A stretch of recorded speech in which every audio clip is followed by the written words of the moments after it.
Before I do that, let's also address a little bit of the status situation.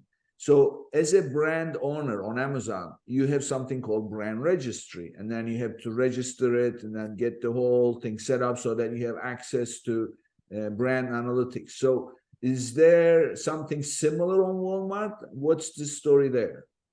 Yeah, so that's a great question. That's a great lead in because the big reason why issues don't go through oftentimes is related to a brand registry issue. So Walmart has a program called Brand Portal, and any brand can sign up for it. You enroll your brand into it, and then you're gonna put in your trademark information. It's gonna authorize it, and then you're gonna be the registered brand owner.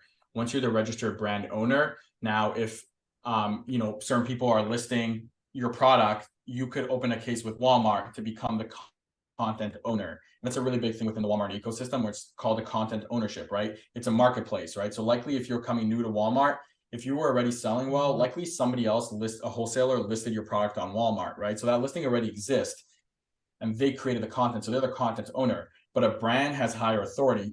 So you would technically become the content owner, but it's not automatic all the time. You have to open up a case with Walmart to get content ownership rights for that listing. So then you could change the details of the listing. Because the way it works is the first person who created the listing actually has the content, and then you have to regain ownership of the content. Okay, so on Amazon,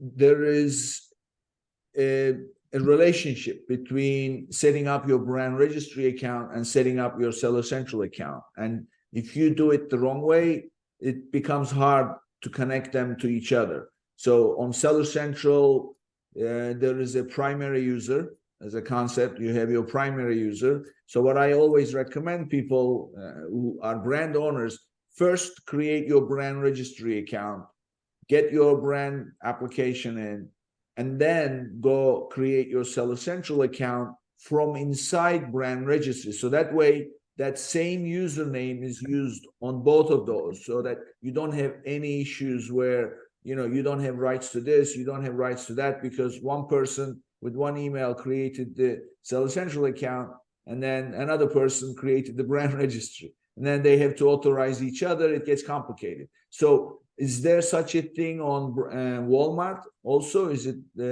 or just anybody and you just link them up? Yeah, so you could create it. It's anybody could, and you just link them up. You could create it within Seller Center. It leads you to it. And you just link them up. And if you need to change admin access, it's pretty easy. So we haven't seen that as an issue.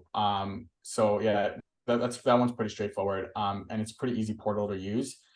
So you could add multiple brands under it. And yeah, that works well. Okay, cool.